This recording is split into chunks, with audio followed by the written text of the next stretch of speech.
Muy buenas tardes. Bienvenidos al último encuentro de la temporada 2014 que organiza el programa La Universidad de Buenos Aires para el siglo XXI y que contó durante el año con paneles, foros, conferencias y diferentes actividades.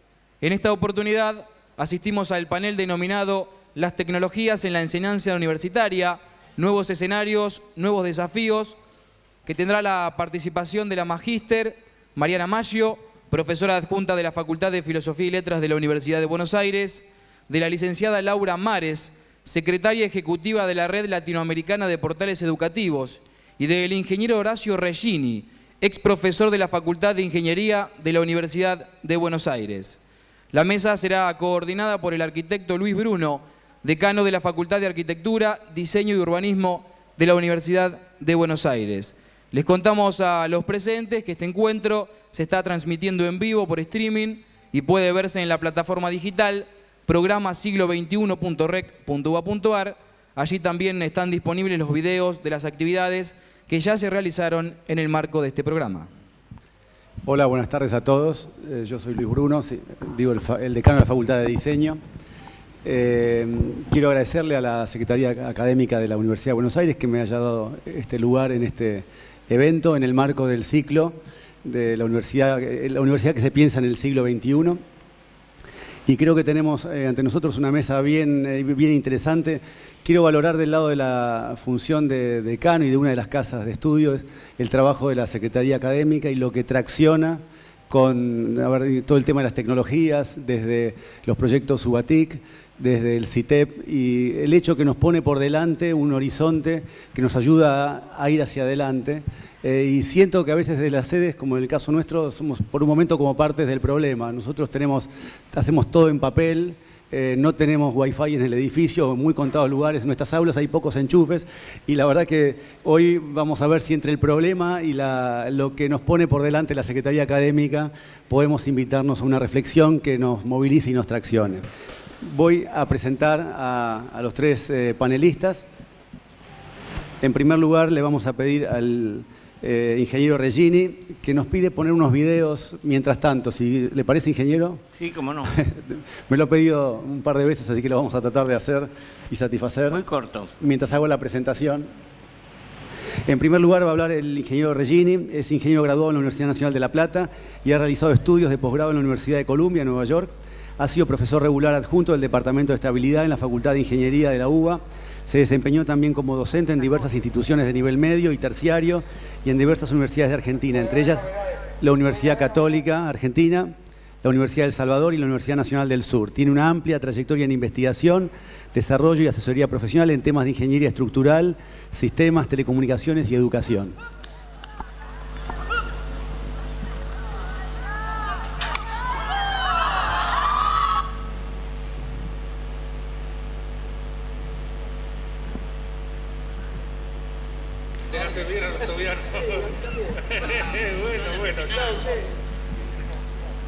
Estamos con Horacio Buco, estamos con Pablito de...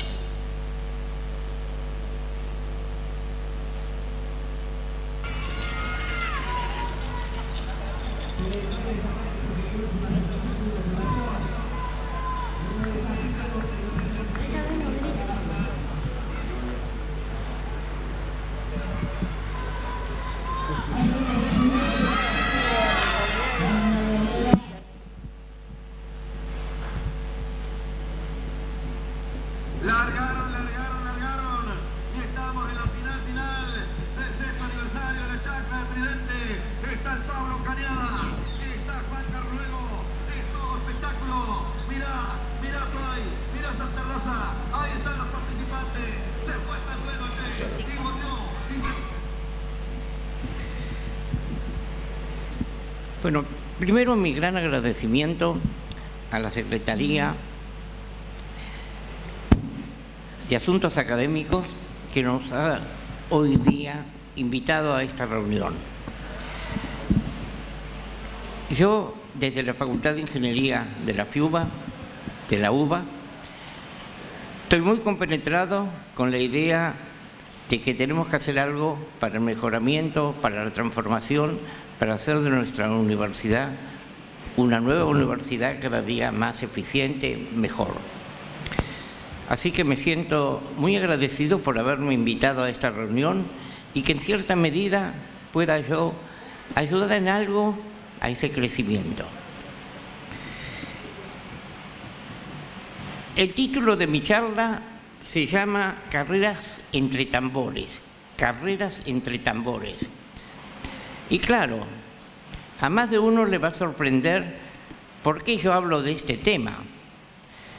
Porque todos, como yo desde hace, 40 años, desde mi edad, ya en la mitad de mi vida, he estado siempre intentando que las nuevas tecnologías tomen un papel más efectivo, más realista en la universidad.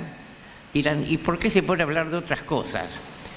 Bueno, y yo voy a hablar de otras cosas, o de una cosa más, porque pienso que ya, no digo que estoy aburrido de ese tema, pero se ha hablado mucho de ello y creo que hay que hacerlo y no insistir tanto en el tema.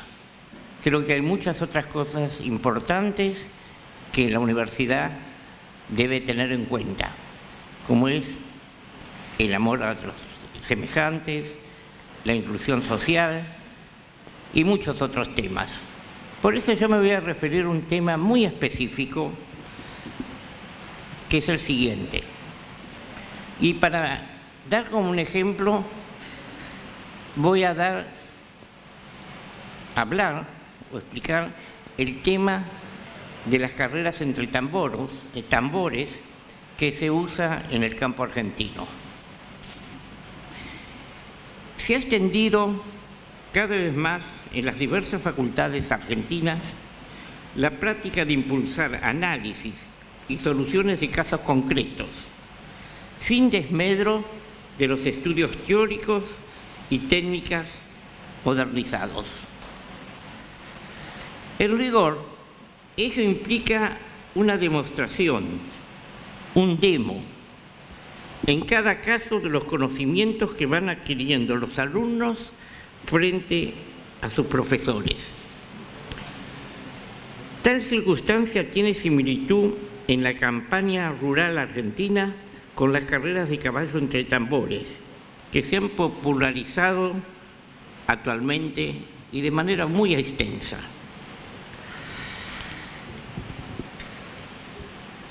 Y voy a concluir después con un párrafo por qué digo todas estas cosas.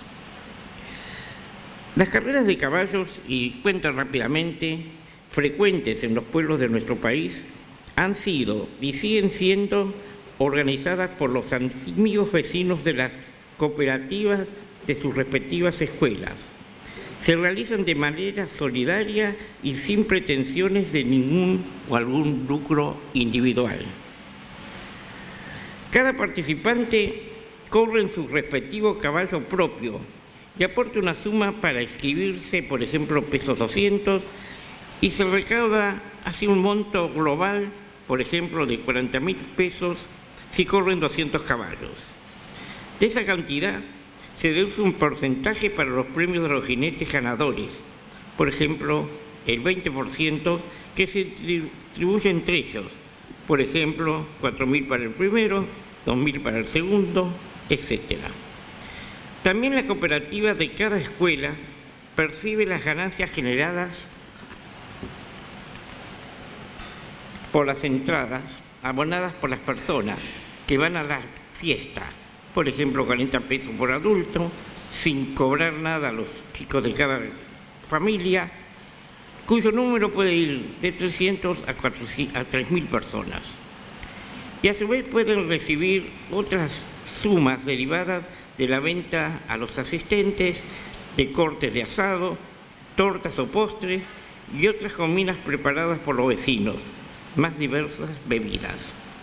Es una importante y notable fiesta criolla, orgullo de la historia argentina.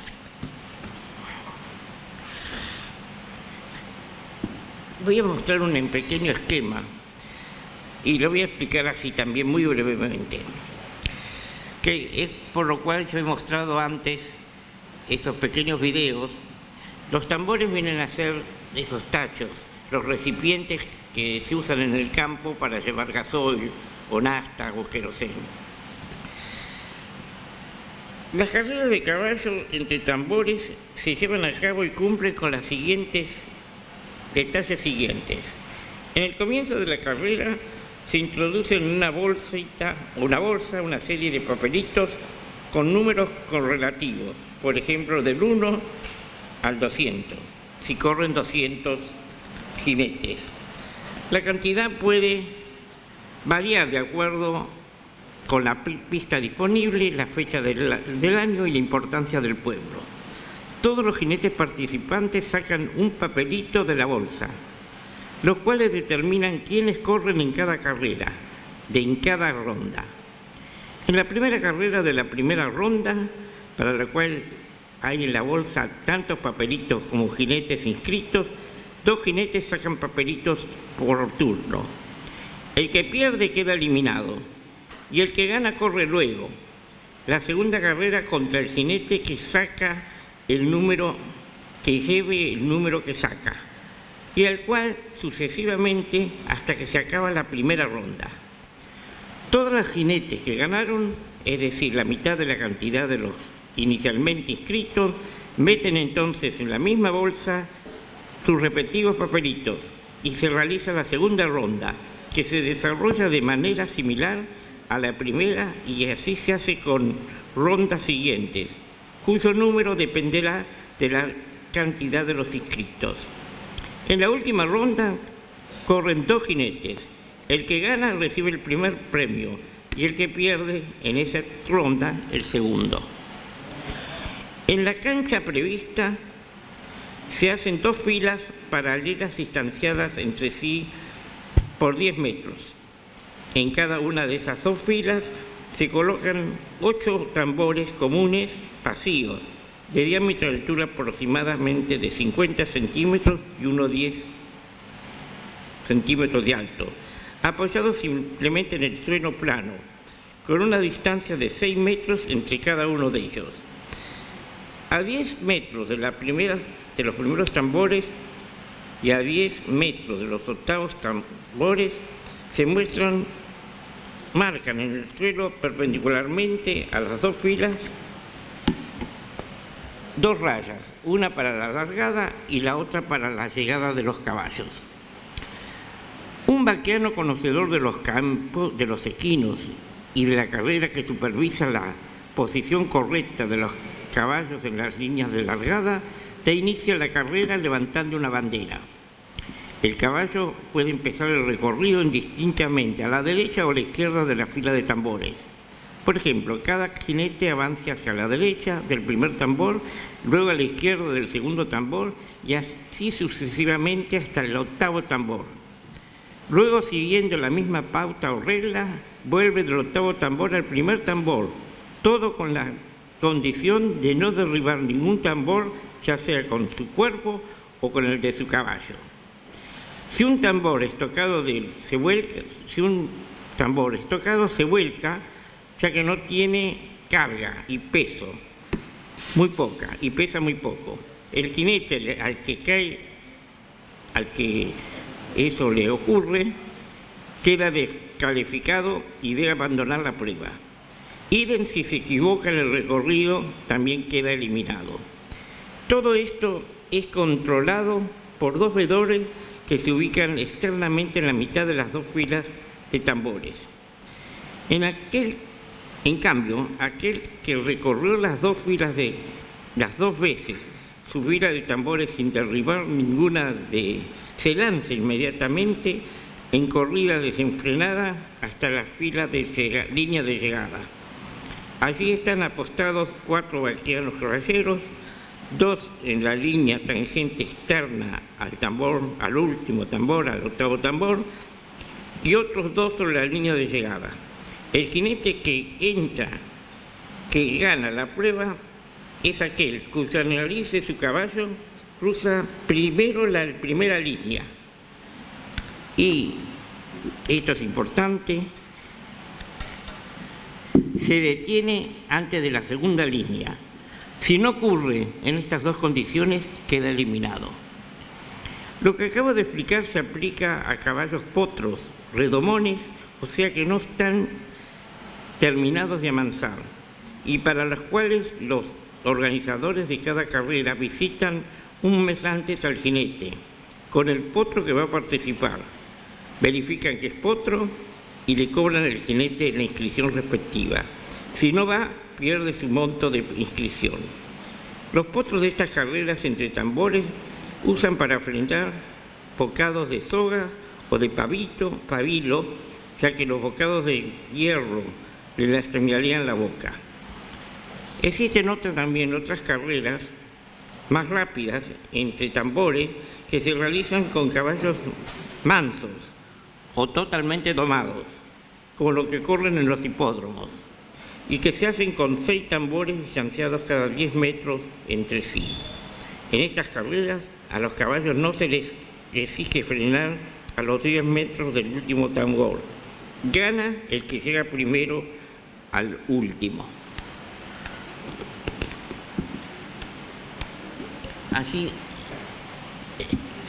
estaba un poco esquematizado el croquis.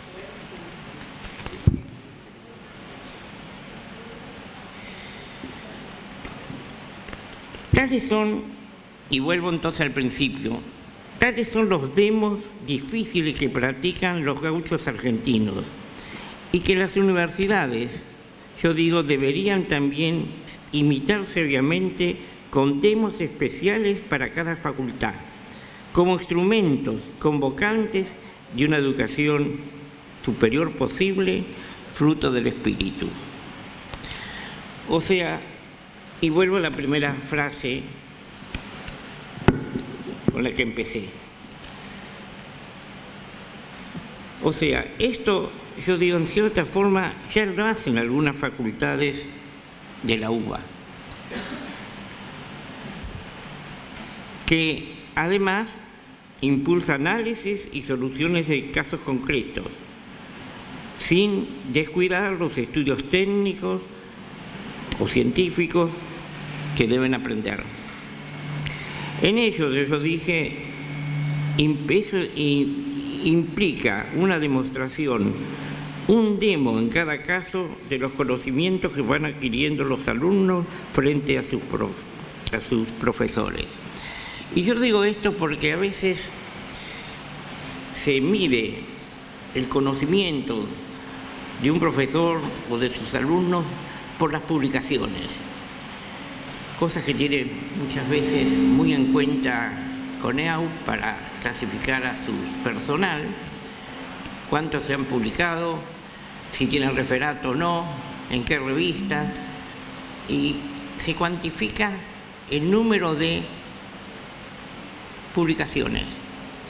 Yo digo que sería bueno que se basara todo más en los demos, en qué se han hecho, qué han hecho, qué han resuelto en su tarea de aprendizaje, cosa que muchas veces se practica muy activamente en la Facultad de Medicina, en Pediatría, por ejemplo, en Arquitectura. Tienen que hacer cosas. Yo lo llamo demos, porque así se llama en Europa y en Estados Unidos a veces esta forma de evaluar el aprendizaje de los alumnos. Eso es todo lo que yo quiero decir. Gracias.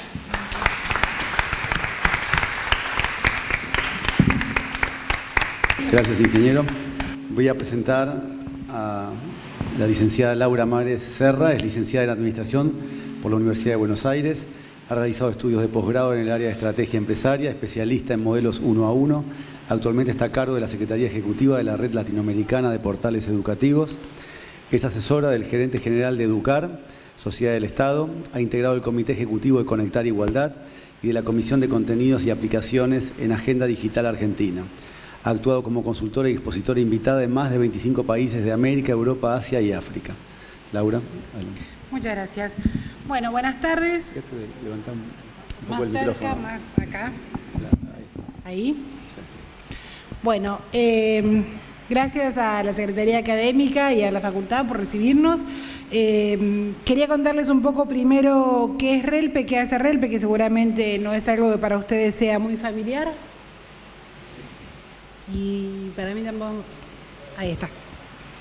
Bueno, RELPE es, como bien decía el decano, la red latinoamericana de portales educativos, que son los portales de todos los ministerios de educación. Trabajamos como una red donde integramos información y lo que tratamos es de lograr o evitar repetir experiencias y aprender de la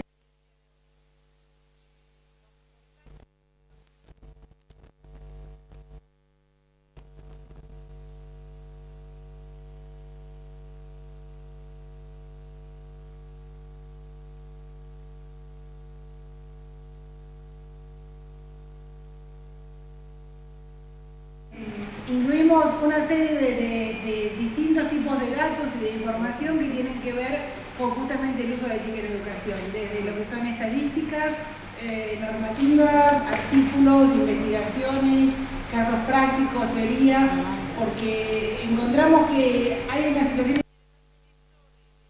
de las TIC en educación, y es que a diferencia de tantos otros temas,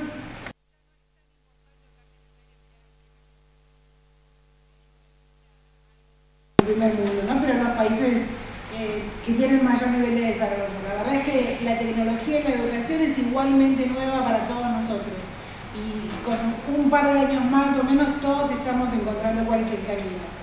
Entonces, en ese sentido nos parece que es interesante aprender de lo que vamos haciendo y compartir esas experiencias para crecer. El gráfico tiene el sentido de mostrar que, bueno, un poco buscamos la diversidad entre todos los países de los contenidos que tenemos. Y que no sea todo de Argentina o Chile, que son los que tienen mayor, o España, los que tienen mayor cantidad de investigaciones y experiencias. Hay un segundo trabajo que se llama Panorama, para los que usan aplicaciones es muy parecido a lo que es Flipboard, de hecho está basado en el mismo motor, que lo que hace es de un pantallazo ver qué está pasando en un país. Entender cuando uno quiere ver, bueno, porque tiene que viajar a dar una conferencia o porque está haciendo un trabajo o porque tiene que interactuar con un profesor de un determinado país y a veces no tiene claro solemos tener prejuicios o preconceptos que hacen que imaginemos que en X país está todo súper desarrollado o avanzado mucho más que en el nuestro, o al inverso, suponer que está muy atrasado cuando no es así. Entonces, Panorama lo que trata es de una mirada, entender cuáles son las últimas 50 cosas que han pasado en lo que tiene que ver con publicaciones, con dotación de equipamiento y demás. En general, todo lo que es RELPE tiene más que ver con escuelas que con universidades. Después tenemos una sección que son libros que tienen que ver con educación y con cultura, gratuitos para descargar y para compartir. Esto podría parecer no demasiado novedoso o no demasiado interesante, quizás lo más interesante de eso es que son fuentes chequeadas varias veces para asegurarnos que están todos los derechos y que se pueden compartir verdaderamente en la clase, se pueden subir a la plataforma de cualquier profesor o se pueden publicar en los sitios sin tener ningún problema de derechos. Estamos iniciando una sección de e-learning, es una prueba que hicimos, el primer curso lo hicimos con Wikimedia, discutiendo cómo se trabajan los conceptos de Wikimedia en la escuela y lo que es la cultura wiki en general, pero apuntamos a que durante el 2015, sobre todo en el segundo 2015, tener una oferta más grande y más amplia de contenidos, y ahí sí para todo tipo de docentes de Latinoamérica. Después hay una colección de recursos abiertos, que es otra de las apuestas que hacemos para el año que viene, recursos que sean de libre uso y de uso gratuito, y también una sección de 100 cuentas de Twitter a seguir. En esta búsqueda de lo que es el aprendizaje masivo y abierto y el trabajar con recursos abiertos, estamos convencidos que el uso de las redes, como puede ser Twitter o Facebook, puede ser muy efectivo siempre que sepamos por dónde ir, ¿no?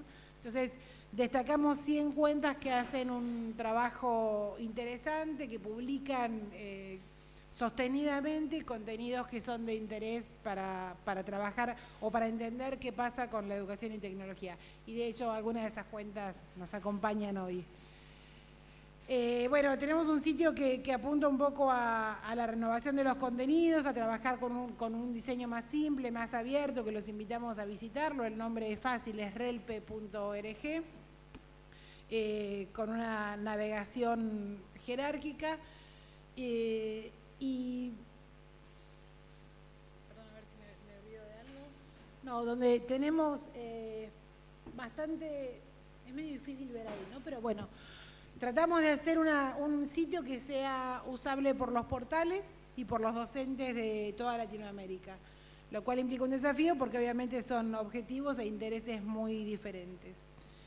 Y como les decía, hay una discusión en curso que tiene que ver con qué implican o qué son los recursos abiertos y cómo se relaciona esto con las políticas de datos abiertos en general y con las políticas de gobierno abierto y el rol de los gobiernos en producir y ofrecer a los ciudadanos, producir contenidos, producir servicios, producir bienes y ponerlos a disposición de los ciudadanos de una manera consistente, de una manera sólida, que se puedan acceder con facilidad. Un poco por ese lado pasa la discusión. Llevándolo un poco más a lo que tiene que ver con la universidad, con la educación superior, me pareció interesante traer a colación el informe Horizon que hace el New Media Consortium. Esto después se los voy a dejar, el informe se puede descargar, pero que hace una comparación a partir del trabajo el trabajo que hicieron, creo que son 36 consultores internacionales y otros iberoamericanos y otros latinoamericanos. Estuvieron discutiendo sobre cuáles creían que eran las tendencias, cuáles creían que eran los temas a observar en las universidades de la región, poniendo 3 horizontes, uno que tenía que ver con lo inmediato para un año. Este informe es de 2013, o sea que se supone que la primer fila debería estar sucediendo ahora en nuestra universidad. Un segundo horizonte de 2 a 3 años y un tercer horizonte de 4 a 5 años. Bueno, recorriendo un poco es fácil observar sin ánimo de desanimarse, ¿no? Pero que son pocas de estas cosas las que están pasando en nuestra universidad. Algunas están pasando más quizás en el ámbito de la discusión teórica y como bien decía el profesor Regini, es más hora de hacer que de conversar. Ayer hablábamos también con Mariana de armar una especie de repositorio de lugares comunes, de todo lo que ya se ha dicho y se repite en los congresos de tecnología en educación y que ya está, ya se dijo y ya no hace falta escucharlo más. Hay que hacer cosas, hay que llevarlas a la práctica, hay que evaluarlas y hay que analizarlas y hay que trabajar sobre lo aprendido para hacer cosas nuevas, pero ya basta de hablar sobre lo que habría que hacer. Entonces, si vemos estos 9 casilleros, encontramos que son pocos los lugares donde podríamos poner tildes de cumplidos. Me parece que rescatando algunos, los lugares donde más estamos trabajando, por lo menos en las universidades de Argentina y de Cono Sur, tiene que ver con, obviamente, utilizar las tecnologías para investigación. Esto ya es un hecho en todos lados, digamos, el trabajar habitualmente con Internet y utilizar tecnologías para desarrollar investigaciones. Hay un uso, no me va a salir la palabra, oscilatorio, digamos, de lo que son los cursos online. Por momentos se usan más, por momentos se usan menos. Había un momento donde había una especie de esas amenazas de moda de que todo iba a pasar por los cursos online masivos, por los MOOC. Por suerte rápidamente se entendió que no pasaba por ahí, que es una herramienta que puede servir, que se puede utilizar, que hay que ver cómo. Hay muchas plataformas de gestión para subir notas, para hacer comunicados, para intercambiar información. Las redes influyen, lo quiera uno o no. Digo, yo estoy hablando y me llegan mensajes de que alguien está tuiteando de lo que estamos hablando. Un profesor está hablando y los alumnos están intercambiando entre sí, discutiendo si lo que el profesor dice es válido o no y si es interesante o no.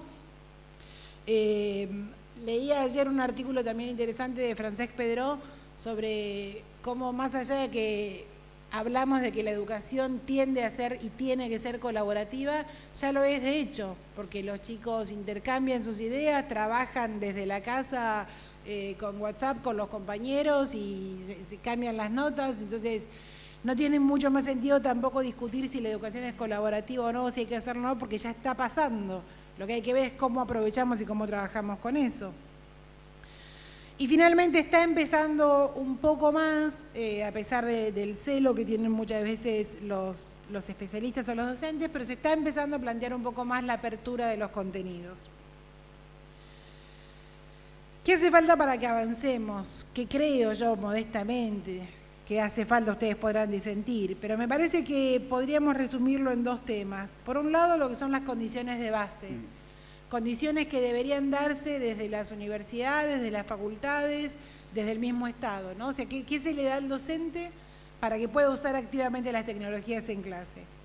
Primero, obviamente, la formación, y la formación que tiene más que ver con los modelos pedagógicos que con las herramientas. Entender cómo una clase se plantea distinto, cómo se cambia del modelo magistral a un modelo más de participación, de interactividad, con trabajos que crucen distintos temas. Pero cómo se forma el profesorado, que encuentro que no es lo más habitual que pase en nuestra universidad, en que haya una formación permanente y sostenida. ¿Cómo se trabaja en la inclusión sistematizada de las TIC? Más allá de que haya un profesor que sea innovador o un profesor que por su formación le interesa y utiliza alguna plataforma o se comunica por correo con los alumnos, bueno, ¿cómo se trabaja eso? ¿Cómo se dice, nosotros como universidad o nosotros como facultad creemos que el camino va por acá? Creemos, así como se le requiere a los ministerios de educación que tengan políticas, ¿lo cambié? Sí, que tengan políticas de tecnología en educación, cómo las universidades marcan ese lineamiento, más allá del interés de cada profesor. Y por supuesto la infraestructura. De nuevo, lo mismo, un profesor puede saber más o menos manejar Moodle o decide armar un grupo de Facebook con sus alumnos. En algunos casos se cuenta con plataformas, pero bueno, ¿cómo se hace para que también, como decía el decano, haya conectividad de buena calidad en las universidades, haya plataformas donde los profesores puedan subir sus cursos y que eso esté al acceso de todos y que todos tengan el conocimiento para hacerlo? Y después hay una serie de condiciones que tienen más que ver con el profesor o con el profesorado como cuerpo colegiado. Y también casualmente en línea con lo que decía el profesor Rizzini, yo inicié esta diapositiva hablando de reflexión y acción. Necesitamos reflexionar sobre la práctica, pero necesitamos hacerlo además. Necesitamos cambiar la forma de enseñar, promoviendo el contenido abierto, promoviendo el intercambio de publicaciones con otras universidades, promoviendo la publicación libre de estos contenidos. Pensar en profundidad los contenidos en línea. Pensar qué significa tener un libro electrónico o qué significa tener un recurso multimedia, ¿no? Cuando yo les decía esto de que muchos profesores usan la tecnología, pero muchas veces lo que encontramos es cuentas de email en las que se envían las notas, o un profesor avisa si va a tener que suspender la clase o va a dar la clase, o sube algunos contenidos a una plataforma. Bueno, pero ¿qué implica de verdad trabajar en línea? ¿Qué implica trabajar en un formato digital más avanzado y más de intercambio? ¿Y qué implica tener un libro online? No implica hacer un PDF y subirlo, sino cómo se aprovecha todo lo rico que da la tecnología para poder trabajar más con casos, con intercambio, con contenidos que se puedan editar, que se puedan comentar, que se puedan comparar con otros autores, que tengan, cuando el caso lo merece, porque tiene más aplicación práctica, algún tipo de simulación o de contenidos dinámicos. Y finalmente, y para ir cerrando, ¿cómo son los modelos de evaluación? También un modelo de evaluación que esté pensado desde las tecnologías no pasa exclusivamente por enviarle el trabajo al profesor por email y que el profesor devuelva la nota por email, sino cómo ese modelo aprovecha la tecnología y cómo se enriquece y cómo enriquece la devolución del alumno con un uso inteligente y profundo de lo que son las tecnologías de información. Esto es un poco lo que me surgió el tema del panel. Pero bueno, me parece que lo más interesante va a venir, por supuesto, de lo que diga Mariana, pero después de los comentarios de ustedes. Gracias.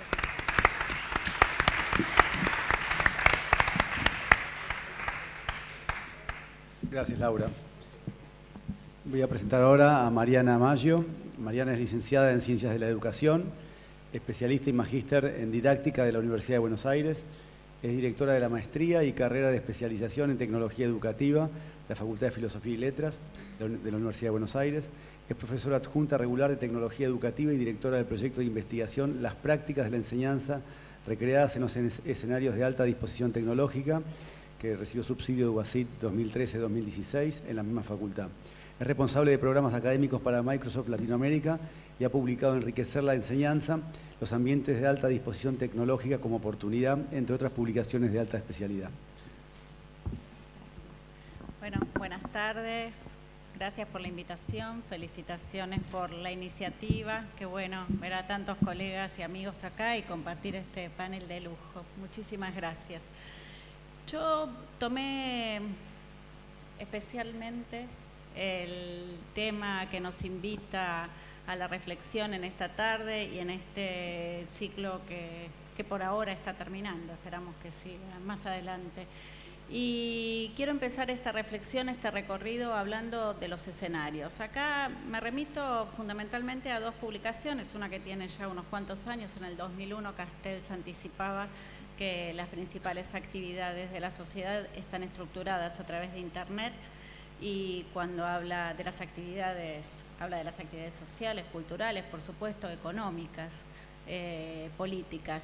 En el último año me impresionó particularmente este trabajo de Brynjolfsson y McAfee, The Second Machine Age, que plantea una nueva perspectiva para la tecnología, ¿no? Las tecnologías de la información y la comunicación, digo, de las que tanto se ha dicho y se seguirá diciendo, planteadas como tecnologías digitales, tecnologías que crecen exponencialmente, pero que además hoy, y ahí hay un rasgo que me interesa particularmente, son combinatorias. En este libro los autores ponen un ejemplo concreto de una aplicación que se usa para manejar, que se llama Waze.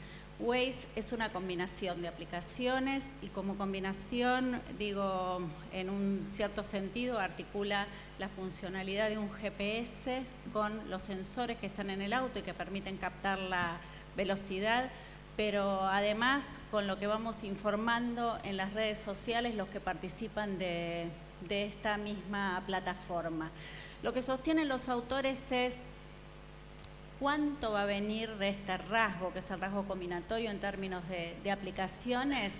Bueno, no tenemos idea, pero lo que sostienen y lo que me invita a pensar fundamentalmente en los últimos meses es que sí ahora pareciera que hay una chance para que surja eso que tanto se ha denominado inteligencia artificial. Lo que sostienen es, si uno llega a una ciudad, alquila un auto y usa Waze, en ese mismo momento puede ser el conductor más inteligente de la ciudad, mucho más que los que son avesados conductores locales.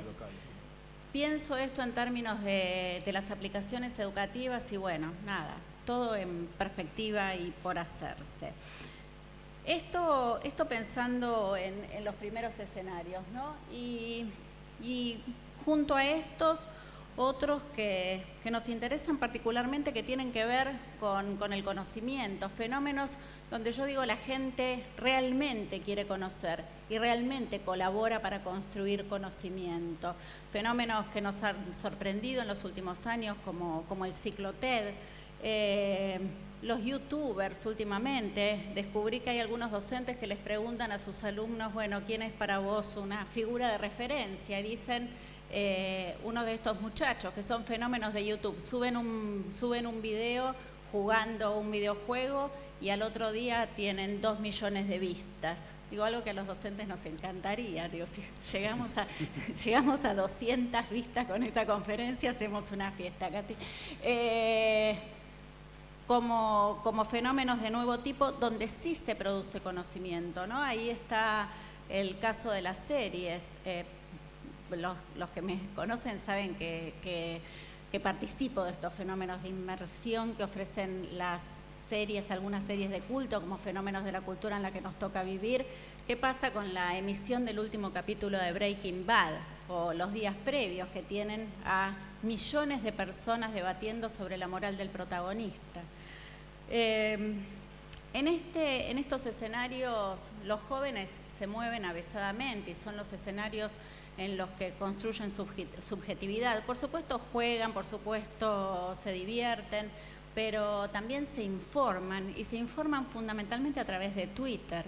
Y también, como señalaba Laura, se prestan ayudas, ¿no? Los fenómenos que estamos viendo en los jóvenes, en los estudiantes de sectores urbanos que cuentan con conectividad en la casa, es que lo que sucede a altas horas de la noche es ayuda para el aprendizaje, ayuda en las tareas escolares.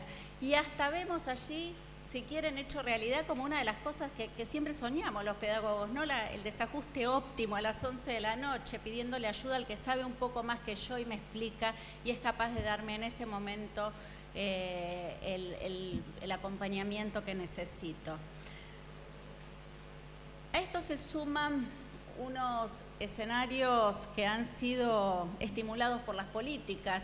Laura mencionaba las características de la región y en Latinoamérica, donde se han entregado ya más de 10 millones de dispositivos favoreciendo el acceso en los alumnos en nuestro país, no solo de nivel medio a través del programa Conectar Igualdad, sino también a través de, en algunas jurisdicciones, a los alumnos de primaria y hasta hoy en nivel inicial, en fase piloto. A esto se suma la sobregeneralización del acceso a los teléfonos celulares, pero teléfonos celulares que tienen unas funcionalidades bien interesantes. Digo, Laura es especialista en el modelo 1 a 1, pero estamos entrando hoy a muchas aulas sabiendo que el modelo ya no es 1 a 1, que es 2 a 1, 3 a 1 y que hay más de un dispositivo en manos de algunos de los estudiantes y de algunos de los docentes, con todo lo que eso implica, ¿no? Bueno, acá tenemos un ejemplo. ¿Qué implica esto, ¿no? Y qué implica para pensar los desafíos, que de eso se trata? Y quiero remitirme entonces a nuestro propio ejemplo. Cuando me mandaron varios mails, perdón, por ahí tardé probablemente un poco en contestarlos, recordándome que tenía que venir hoy, en la convocatoria, en la invitación, aparecía un link a este ciclo. Y cuando abrí el link vi que estaban posteadas las conferencias anteriores en el ciclo. Con Laura ayer estábamos en un evento en Río de Janeiro y le decía a Laura, tenemos que ver todas las conferencias. Cuando vi que Alicia había dado, dije, lo primero que paren todos, voy a ver la conferencia de Alicia y después sigo. Hay un tema interesante ahí y me parece que tiene que ver con que se configura en ciclo en la virtualidad. Yo no participé de las otras instancias, pero sí tengo una perspectiva de todo lo que pasó a partir de esta posibilidad. Y ahí es donde me ubico como docente universitario y como investigadora y pienso en estos modos que nos encuentran hoy de construcción de conocimiento que tienen que ver con la consulta a colegas, que tienen que ver con el debate en línea, que tienen que ver con saber que si hay un colega que está en otro país investigando en un tema afín, bueno, el tiempo de conectarme es el tiempo de conectar Skype y tratar de encontrar si está en línea. Todas estas situaciones son situaciones que nos atraviesan como docentes universitarios y como investigadores. Y si quieren un caso que para mí es bien interesante, tomando en cuenta a los autores del libro que cité en primer lugar, ambos están en Twitter, ¿sí? Y ambos están tuiteando, estos son tweets de ayer y de hoy, referencias que tienen que ver con el libro. En este caso, una de las referencias viene de Brimjolson, que dice, dijimos que las tecnologías iban a mejorar de a poco y luego rápidamente. Pero bueno, en el caso ahora del software de reconocimiento de imagen, donde se anuncia un enorme avance, mejoró rápidamente. Y remite a un artículo del New York Times. En el caso de McAfee, la referencia tiene que ver con que ahora van a poder ser searchables, buscables, encontrables, el medio trillón de twitters que se han publicado desde 2006. Ambos, cuando hacen estas intervenciones, lo hacen con el hashtag 2MA, que es ni más ni menos que el título del libro. Esto quiere decir que los autores están haciendo conscientemente ampliaciones, referencias, expansiones o, por qué no, preguntas al libro que publicaron. Fíjense las implicancias que esto tiene para la enseñanza universitaria. Nosotros venimos de la tradición de los libros fotocopiados y la misma fotocopia a lo largo de 150 años. Bueno, en este momento lo que tenemos es un fenómeno donde no solamente estos trabajos están en línea, sino que están siendo revisados, yo diría casi en base diaria, por los propios autores.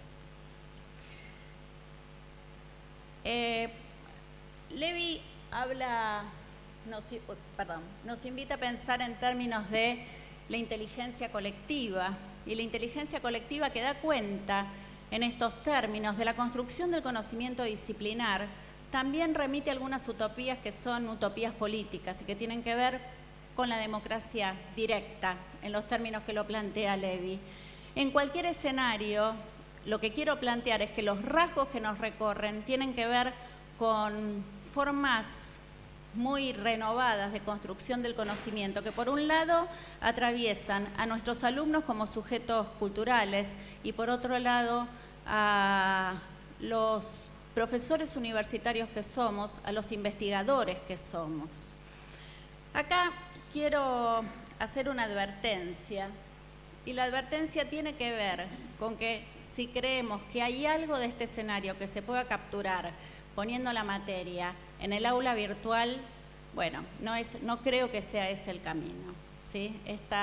Cuando uno piensa que el conocimiento sucede en estos términos, atravesado profundamente por las tecnologías de la información y la comunicación, y cree que la solución del ayornamiento tiene que ver con usar Moodle o con estar en el campus virtual o con tener un blog de la cátedra, definitivamente no es por ahí que pareciera que va la cosa. Y entonces, sí, hecha esta aclaración, quiero retomar los desafíos, ¿no? Me parece que el primer desafío tiene que ver con el reconocimiento. Jackson dice que las prácticas de la enseñanza tienen que ver con un aspecto muy particular, en un sentido que es reconocer que los alumnos no son sujetos culturales idénticos a nosotros, no lo son.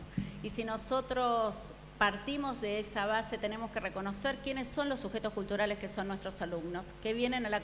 Yo diría, pensaba cuando preparaba esta presentación, yo ya no diría que están conectados, son conectados, se despiertan conectados, están todo el día conectados. Sí, es una parte central de la constitución del sujeto joven y habida cuenta de los programas, estamos recibiendo o vamos a estar recibiendo en los próximos años alumnos que vienen de ser alumnos en el nivel medio del programa Conectar Igualdad o del proyecto Sarmiento, que vienen asumiendo que traen la computadora a la clase. Ya está, con las máquinas. Ahí voy a decir primero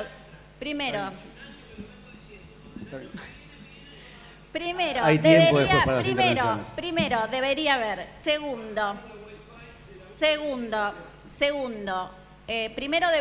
Segundo, estamos viendo que los chicos que vienen con las máquinas se dan wifi desde el teléfono, ¿sí? Se ponen con no digo que sea la solución, no digo que sea la solución, pero muchos de estos teléfonos tienen la conexión compartida y nuestros alumnos en clase en la Facultad de Filosofía y Letras se conectan con la máquina dándose conexión, a veces también nosotras. Por un lado, entonces, estos reconocimientos, ¿no? Los alumnos conectados, los colegas conectados, los autores de los libros conectados, con todo lo que eso implica. Yo creo, dicho esto, que estamos en presencia de una enorme oportunidad, la oportunidad que ofrecen los ambientes de alta disposición tecnológica. El desafío es capturarla, y capturarla en aras de la calidad, en aras de la equidad, en aras de que todos los alumnos se queden en clase, que quieran venir corriendo a clase, como quieren salir corriendo de clase para ir a jugar los juegos en línea. Y creo que en este sentido el desafío principal pasa por la concepción de la clase. Y ahí quiero retomar al ingeniero Regini, ¿no? Cuando decía, ¿de dónde partimos? Y ahí creo que tenemos muy seriamente que pensar en esa vieja, yo diría, y triste cadencia que hace que en nuestras clases, en la mayor parte de las clases, se vaya de la explicación a la aplicación en términos de la ejercitación y a la verificación en términos del control en las evaluaciones, y que esto se desmonte como propuesta de sesgo clásico y positivista, y que cuando concebimos la clase pensemos en términos de los problemas reales, los problemas de las comunidades, los problemas de la sociedad, las preguntas abiertas. Me llama la atención profundamente en cuántas clases de colegas vemos que no se hace referencia a las preguntas de investigación que llevan adelante esos mismos profesores como parte de sus actividades subsidiadas. Una vida para la clase explicativa y una vida donde se construye el conocimiento totalmente disociadas. Me acuerdo de las preguntas. Tengo preguntas presentes, Alicia, que nos hacías en clase, ¿sí? Mira, creo que si hago un esfuerzo me lo acuerdo. Hay una didáctica del acto criminal, hay una didáctica en el catecismo. Son preguntas que me quedaron marcadas, me las acuerdo 20 años después. Y son preguntas que no tienen respuesta, que ofrecen dilemas, que nos dejaron pensando, que hace 20 años que me tienen pensando. Eso es lo que necesitamos. Y ahí después, si lo ponemos lo quieren poner en Moodle o lo quieren poner donde lo quieran poner, digo, en el mejor soporte, en cada caso, en cada contexto y correspondiendo a cada contenido. Tomé la realidad, los problemas, comparto plenamente, ingeniero, lo que ha dicho respecto de hacer, ¿no? Y de pensar en esta situación donde los alumnos hacen demostraciones. Pienso en términos de la inserción, y la inserción de sentido freiriano. No puede ser que estemos haciendo producciones en clase que son para que comprobemos si los alumnos saben. La universidad necesita aprovechar el tiempo de los alumnos y las construcciones que los alumnos hacen para que esas inserciones vengan a resolver problemas de la realidad. ¿Qué trae de la comunidad cercana, de la comunidad lejana? ¿Qué traen las tecnologías a esto? Traen una base muy potente. Si yo con los alumnos genero una inserción y la doy a conocer y uso las redes para difundirla y los hago presentar en público y con esto los hago hacer formación en las comunidades, realmente los entornos tecnológicos ofrecen una ayuda inmensa. En muchos casos hasta lo hacen posible. Elegí una palabra difícil, no sé, Marilina y Alicia, qué van a pensar de esto, pero creo que también hay un tema que tiene que ver con la evaluación. Y elegí esta palabra acompañamiento para hablar de eso que sucede si los alumnos empiezan a hacer esas construcciones complejas y nosotros las acompañamos. Hay un momento en que prácticamente no tendríamos ni necesidad de evaluarlos porque sabemos que están haciendo lo que tienen que hacer y porque podemos ir haciendo retroalimentaciones precisas en el momento justo. Yo estoy en estos días a cargo de un seminario en la maestría en tecnología educativa. Sé lo que los alumnos están haciendo, lo que no están haciendo también, ojo allá, porque lo estoy viendo en Facebook. Sé quiénes produjeron, quiénes contaron la historia, qué comentaron los compañeros, qué no comentaron. Digo, para cuando termine este ejercicio, no necesito volver a evaluarlo, ¿sí? Hago intervenciones, hago comentarios, los alumnos se comentan entre ellos. Y hay acá un ejercicio en serio de construcción colectiva, que lo puedo mirar en el teléfono. Creo que el desafío principal es entender el sentido de estos escenarios y abordar colectivamente y políticamente estos desafíos para que los alumnos se queden en las aulas y terminen la universidad. Alicia hablaba en su presentación de los riesgos de la internacionalización, que comparto plenamente. Yo creo que si hacemos estas construcciones, son construcciones que son posibles en el marco de las universidades públicas, nacionales, con sentido en términos de lo local, con problemas en la realidad, y si no lo hacemos, entonces sí vamos a poder ser muy fácilmente reemplazados por un MOOC, una plataforma, un profesor virtual o algo que sirve para, pareciera que quiere servir para todo el mundo en cualquier momento. Después, si lo hacemos en el aula o lo hacemos en la virtualidad o lo seguimos en Facebook es una decisión que tenemos que tomar, pero lo que importa es que la propuesta encarne como propuesta original y que use la tecnología para eso. Y el sentido último de esa construcción, o el primero si quieren, es que los alumnos se queden en las aulas, que aprueben, que terminen, que entiendan en serio, que entiendan profundamente cosas que se van a acordar por más de 20 años y que egresen y tengan las mejores oportunidades en el mercado laboral. Muchas gracias.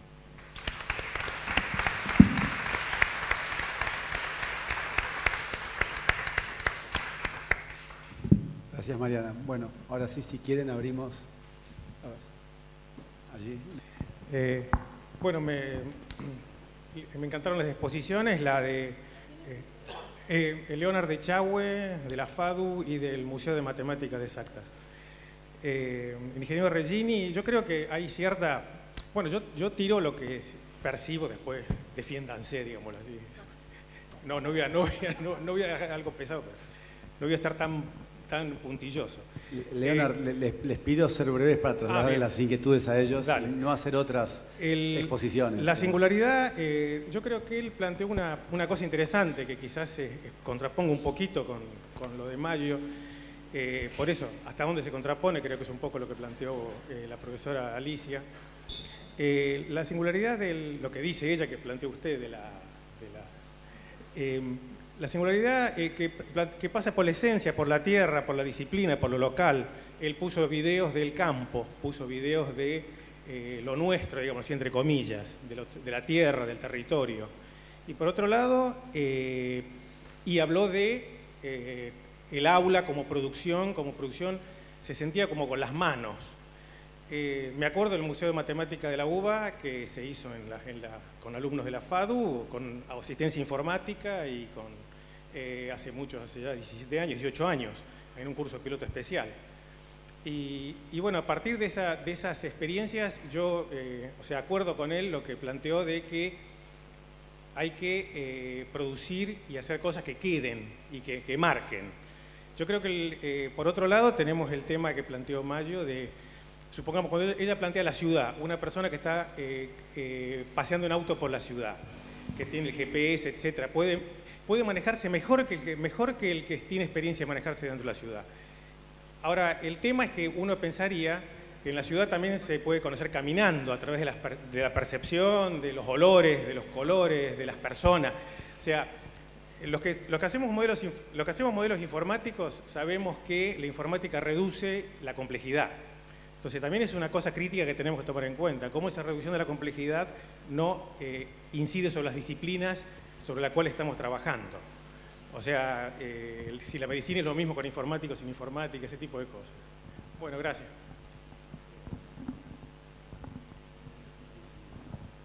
Sí, mi nombre... dos o tres preguntas y después...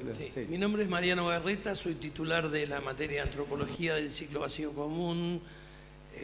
Me agarró por tener el concurso renovado lo de los 70, con lo cual hace muchos años que soy titular de esa materia y digo que tengo el problema de tener todos los años chicos de 18 años, con lo cual voy viendo los cambios y recupero una cosa que dijo Fabio en uno de los últimos reportajes antes de morirse. Yo ya no podría filmar como filmaba cuando era joven, porque hoy la gente está acostumbrada a ver más cuadros por minuto. Con lo cual, esto, digamos, de la percepción que tienen los alumnos respecto de lo que ofrecemos en lo presencial o en las aulas. Yo tengo una aula virtual, o sea, que la estoy armando todavía porque no he decidido Estoy de acuerdo con ustedes que de entrada pensé no replicar el dictado presencial en el aula virtual. Es más, mi fantasía fue hacer mi propia cátedra. Yo estuve en las cátedras nacionales, soy bastante viejo. Hacer de mi materia en el aula virtual la cátedra nacional de mi materia. Hacer, digamos, la contrapartida ideológica y la crítica de las categorías que se usan en el estudio tradicional de la antropología. Me estoy divirtiendo muchísimo hasta que lo largue, justamente para que los chicos encuentren otro material para repensar lo que creyeron que tenían que repetir para aprobar. Esta es la idea. Pero resulta que yo ya vengo diciendo hace 2 años que en el ciclo básico van a venir con la PC. Este año los que ingresaron ya tienen la PC. Y en el ciclo básico no hay Wi-Fi. Es más, en cada sede, en casi todas, hay una aula virtual. Pero físicamente es mucho más chica. No entra ni una comisión.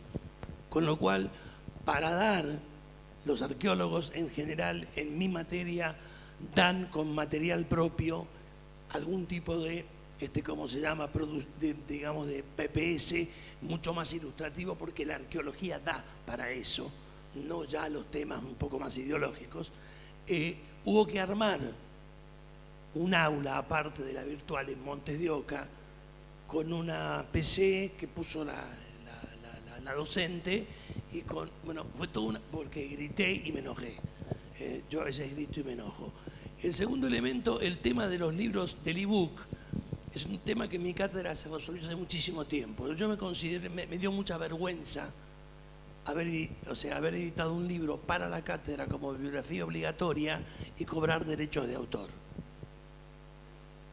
Era un asalto a mano armada, ¿no es verdad?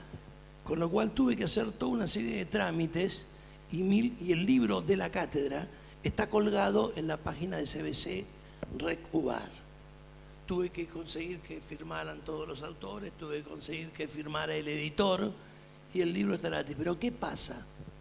Los chicos, en vez de usar la PC, prefieren comprárselo al que usa la fotocopiadora. O sea que ellos buscan la edición impresa en fotocopia de un libro que en la pantalla lo verían mucho mejor. Esto sucede. O sea que hay como avances y retrocesos. Puede que en clase usen el WhatsApp, pero después cuando tienen que estudiar quieren subrayar en un texto escrito. O porque todavía no aprendieron que el PDF tiene las herramientas como para hacer notas. Yo les explico. Le voy a proponer cerrar la está. idea y sumamos una pregunta más. Creo que la tensión es en ponerse a hacer, pero por mucho que se haga, todavía, por lo menos en el ciclo básico, no se puede aplicar. Porque por otra parte, yo no creo en el valor de la mirada individual desde la máquina de la casa del pibe sin los compañeros. Creo que el diálogo en las materias humanísticas, la confrontación y el intercambio de pareceres o la ideología internalizada que tienen todos, porque ya vienen todos criados con un montón de lecturas, digamos, con los cuales, llamémoslo como Bourdieu, capital social cultural, ideología naturalizada que tienen todos. Sí, perdón, si no lo comparten, la hacen psicótica, nada más. Gracias. Uno más, así le cedemos la palabra. ¿Sí? Gracias.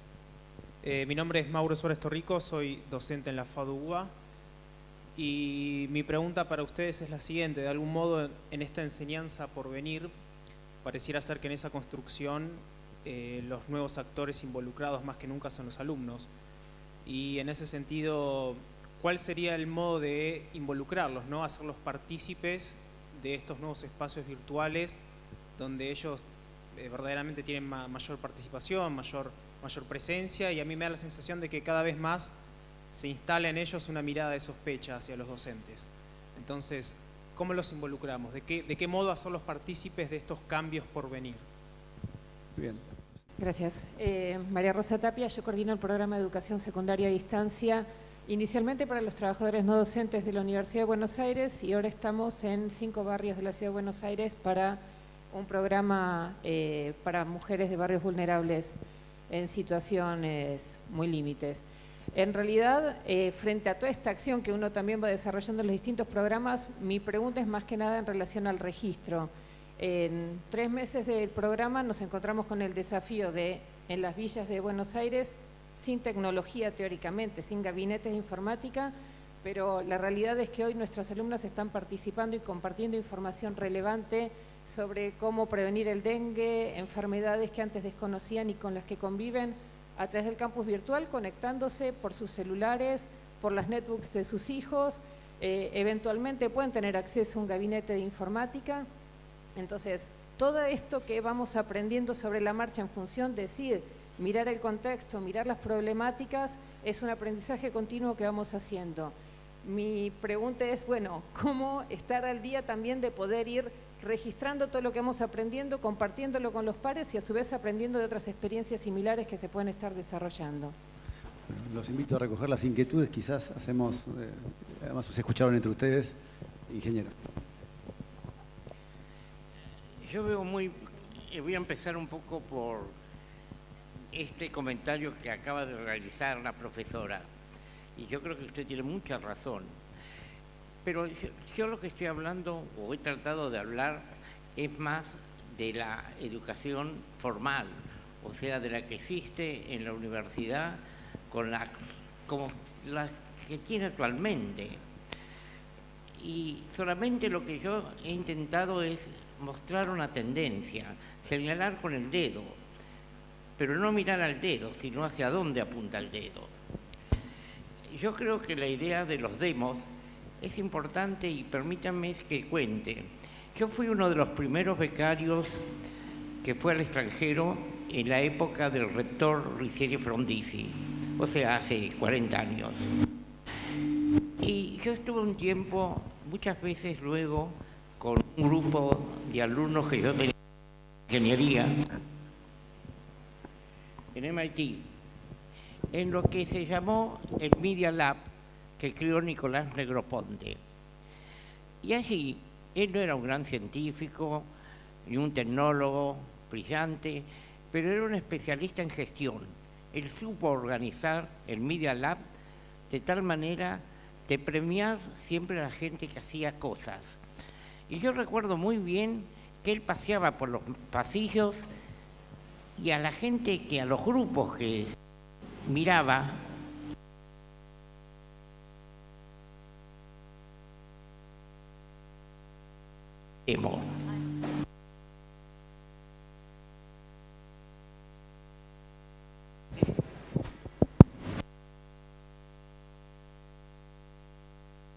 por eso siempre a mí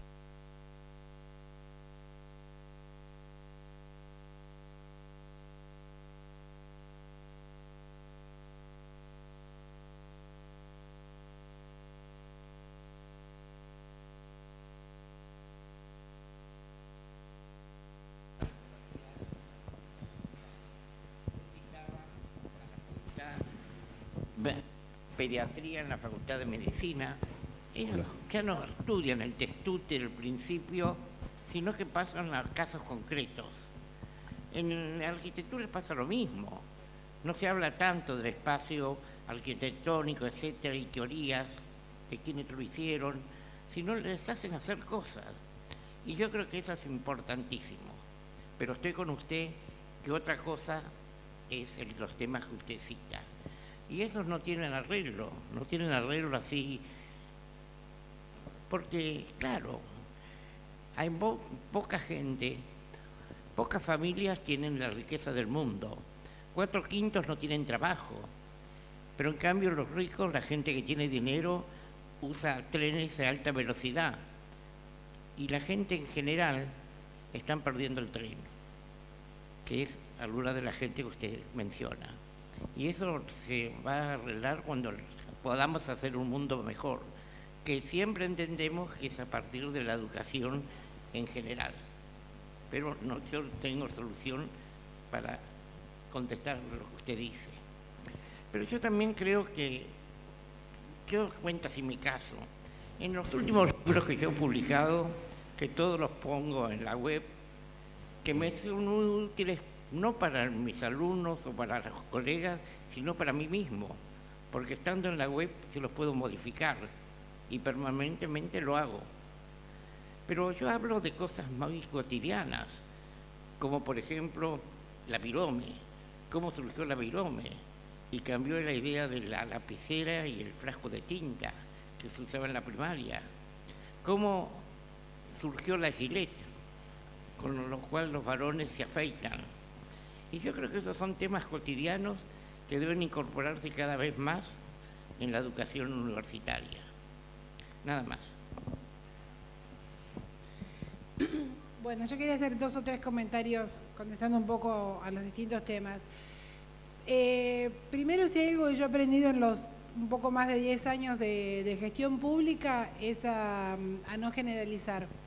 Hay muchísima heterogeneidad en lo que es el sistema educativo y creo que es muy difícil saber o pretender saber todo. Uno conoce casos nuevos, experiencias nuevas, distintas todos los días y que tienen que ver con mejores o peores usos de tecnología. Entonces, en general no me gusta ni cuando se demoniza, ni cuando se idolatriza ni a la tecnología, ni a quienes la usan ni la dejan de usar. No hay como muchísimos casos distintos en cuanto a quienes usan más o menos o mejor o peor las cosas. Después, en relación a lo que decía María Rosa, eso me llevó a una reflexión que tenía que ver con... Yo dije, bueno, es importante hacer usos... no me acuerdo qué palabra usé, pero más ricos o más profundos de la tecnología y de libros con más multimedia y demás. También creo que en las cosas mínimas se hace mucha diferencia en los lugares con más dificultades. Hay uno de los casos que es el de los que más me ha quedado, si no es el que más me quedó de los años de Conectar Igualdad, en una provincia con muchísimo embarazo adolescente. Una maestra decidió recorrer cada semana la casa de 3 alumnas que estaban embarazadas y que habían dejado de cursar. La chica tenía la computadora en la casa y la maestra lo que hacía era le llevaba con un pendrive la tarea, iba a cada casa, la semana siguiente recogía la tarea en cada una de las casas. No tiene nadie interactividad, las chicas tampoco tenían wifi en la casa. Eran cosas muy simples, probablemente en un Word, que lo escribían y se los devolvía, pero esa maestra consiguió que las 3 chicas no dejaran la escuela. Y eso es maravilloso. Y como lo temero que vos decís, bueno, si consiguen tener más información sobre el dengue, sobre violencia familiar o lo que sea, las experiencias más mínimas hacen una diferencia gigante en los que menos tienen. Y finalmente lo que preguntabas vos, yo diría que el protagonista, para mi gusto, para mi punto de vista, sigue siendo el profesor. Queda muy bien decir que el protagonista es el alumno, digamos, paga muy bien decir que el protagonista es el alumno y que es el centro de la clase. Yo creo que es el objeto, es el destino, pero el protagonista tiene que ser el profesor. Y me parece que cuando vos decís el cómo es una pregunta bien difícil, pero mucho del cómo pasa por el respeto. En esto vos decías que los profesores son cada vez más sospechados por los alumnos. Y cuando hay un profesor que durante 10 años dio la misma clase y viene con los mismos slides que hace 10 años, seguramente el chico le pierde el respeto. Cuando el chico se da cuenta que el profesor sabe de lo que está hablando, por ahí no importa si sabe mucho de tecnología o no, pero sabe de su disciplina, el alumno lo respeta. Y cuando lo respeta, lo escucha y aprende y se involucra. Así que me parece que sí, que el profesor sigue siendo el protagonista.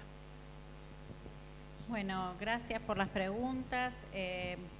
Yendo a la primera, ¿no? Y al tema de la combinación, que es un planteo de los autores que me resulta de lo más interesante y para pensarlo en perspectiva. Cuando nosotros vemos en términos de la investigación prácticas de los docentes que incorporan aplicaciones en la enseñanza y especialmente lo hemos hecho en farmacia y bioquímica o en veterinaria, lo que aparece en términos de las categorías de análisis es un fenómeno de complejización del contenido de la clase. ¿Por qué? Porque como la simulación da cuenta de un modelo teórico, los docentes dicen, bueno, tengo que explicar que la realidad no se comporta como el modelo teórico y entonces empiezan a dar cuenta, desarman el modelo a los efectos de que aparezca una comprensión en clase que va más allá de lo que la simulación plantea.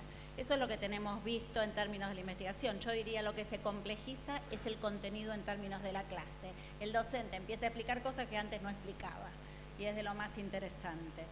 Con respecto a profesor, yo diría la versión alternativa, hágala en la presencial también, porque el problema es ese, ¿sí? Claro, claro, pero digo, pero para mí el trabajo, o sea, si hay realmente una propuesta que es una propuesta revisada y esa propuesta revisada invita a una perspectiva diferente y genera procesos nuevos y abre preguntas nuevas, esa es la propuesta de la materia hoy. Yo lo pensaría en esos términos. Con respecto a los alumnos y compartiendo acá lo que plantea Laura, ¿no? La definición de la propuesta de enseñanza es del docente, pero sí creo que hay propuestas que invitan a los alumnos a pensar, a comprometerse, a producir, y lo vemos en todos los niveles del sistema, ¿no? A mí me marcó mucho una experiencia de una profesora cubana, ecuatoriana, maestra rural en Ecuador, que me contó cómo enseñando biología se propuso dar todo el año la materia trabajando con un problema de contaminación que tenían los cultivos de la zona.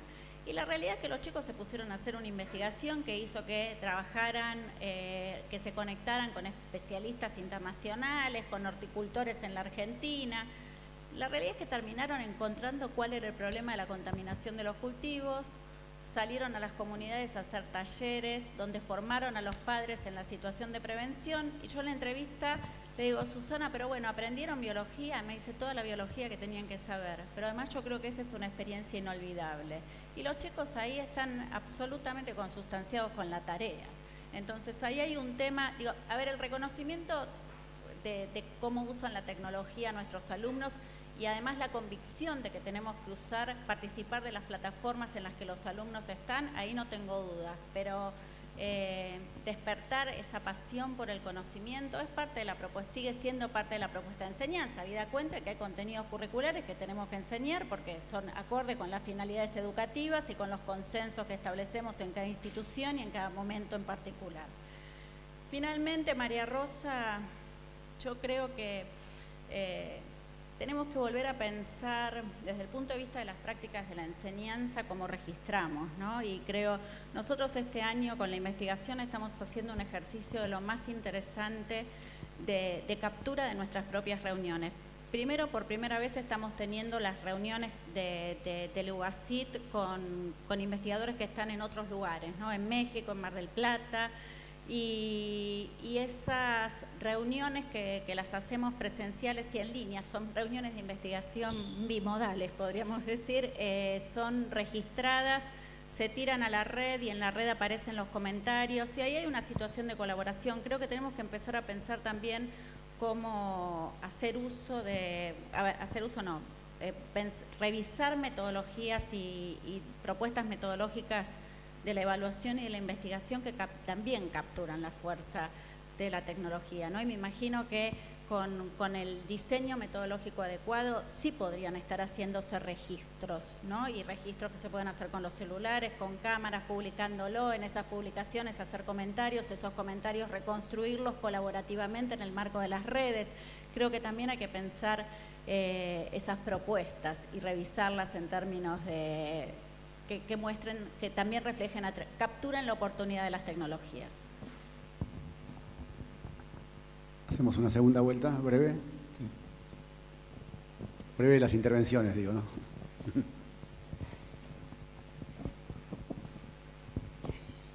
Buenas tardes, yo soy el arquitecto Gustavo Brandari, soy profesor en la Facultad de Arquitectura de la UBA y quería plantearle a la mesa como pregunta la cuestión de la administración del tiempo en este contexto de educación.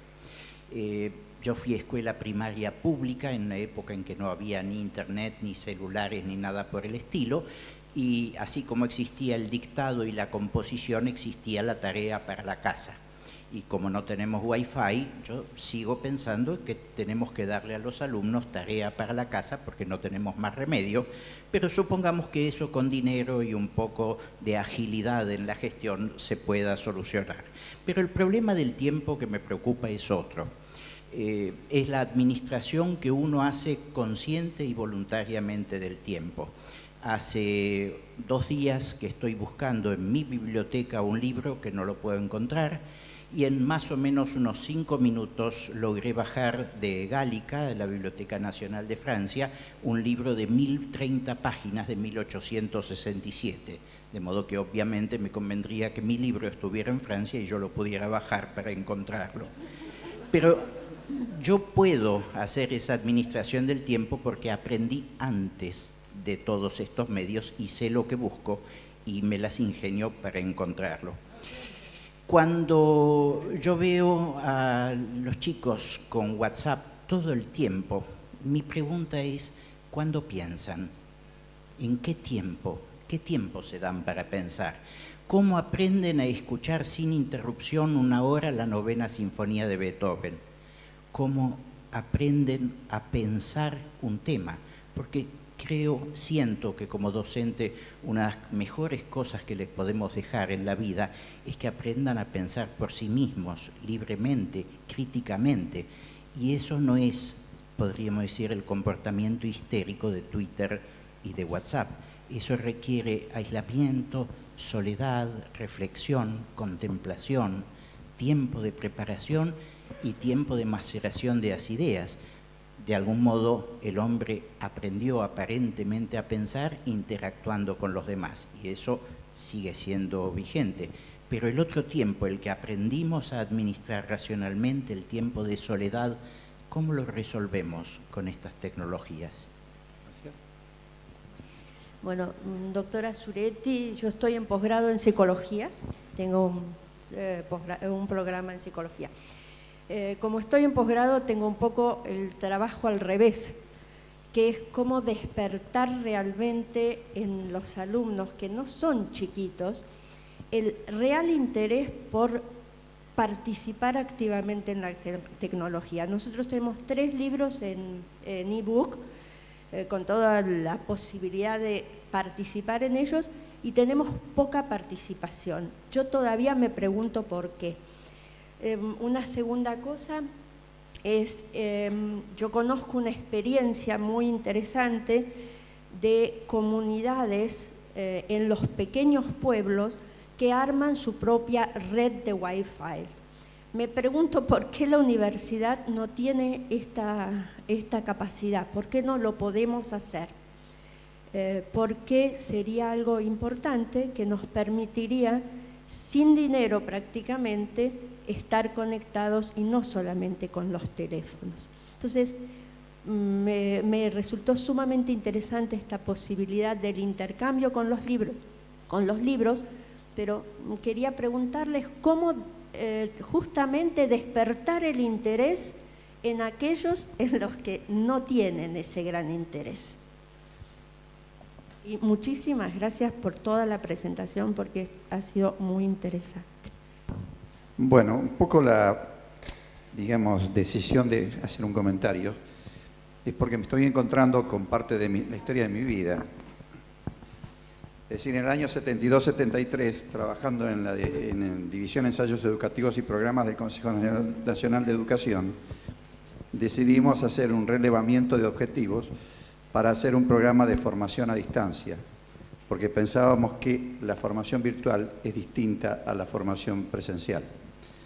Entonces, encontrar ahora que el camino va por ese lado me, digamos, vincula bastante con ese momento. Años 77 y 78, trabajando en IDEA, en formación para gente de empresas, hicimos también un programa a distancia con un relevamiento de objetivos específicos en cada comunidad y armando el programa de educación, en ese momento era educación dirigida, digamos, con lo cual la experiencia me fue llevando hacia el camino de la tecnología.